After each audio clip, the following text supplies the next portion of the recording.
जय हिंद दोस्तों। मैं मध्य प्रदेश राज्य सरकार मध्य प्रदेश पुलिस विभाग के खिलाफ जो शब्द बोल रहा हूँ, अब शब्द बोल रहा हूँ वो सही बोल रहा हूँ, क्योंकि यहाँ की शासन न्याय व्यवस्था बिल्कुल चरमरा गई है। भारत वो देश है जहाँ बिगड़ी बेटियों के कुकर्म छिपाने के लिए फर्जी केस किए जाते हैं। इस केस में सारे अधिकारी शामिल रहते हैं। बस ये रहता है किसी को कम मिलता है, किसी को ज्यादा मिलता है, और जो सामने आते हैं या तो बेचारे आत्महत्या कर लेते हैं। देख आजकल देश में चल क्या रहा है, आईपीएस आईएएस जो फर्जी केस भ्रष्टाचार के मामले को अगर उजागर करने की कोशिश करते हैं, या तो मार दिया जाता है या तो आत्महत्या कर लेते हैं।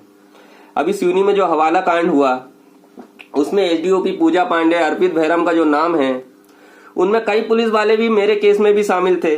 जो मेरे ऊपर फर्जी केस बनाए गए थे, इनके खिलाफ मैंने मानवाधिकार अधिनियम के तहत कोर्ट में मुकदमा दर्ज करा रहे हैं, जिसकी अभी सुनवाई चालू है। लेकिन सिर्फ वहां पर यही कह के टाल दिया जाता है कि अगली सुनवाई कि इनको क्या मामला बनाया जाए, जबकि सारे सबूत पेश करने के बाद भी न्याय व्यवस्था भी सुनने को तैयार नहीं। क्योंकि अंग्रेजों ने सन 1919 में ब्राह्मण को जज बनने में रोक लगा दी थी। अंग्रेज कहते थे ब्राह्मण में न्यायिक चरित्र नहीं होता, ब्राह्मण जाति देखकर निर्णय लेता है। आज भारत में 90% जज ब्राह्मण है, इसलिए न्याय व्यवस्था चरमरा गई है। भारत वो देश है जहां बिगड़ी बेटियों के कुकर्म छिपाने के लिए फर्जी केस किए जाते हैं।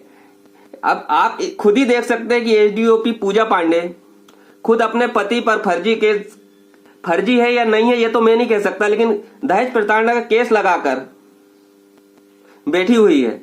इसी से आप अंदाजा लगा सकते हैं कि कानून व्यवस्था किस तरीके से चरमरा गई है।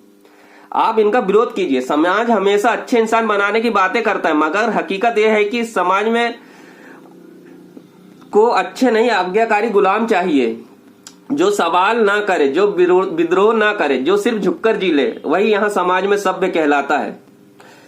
मैं मुख्यमंत्री मोहन यादव जी से निवेदन करना चाहूंगा कि वो या तो प्रशासन में गलती सुधारने की कोशिश करे या तो अपना इस्तीफा दे, क्योंकि वो इस पद में बैठे हुए कुछ नहीं कर पा रहे हैं।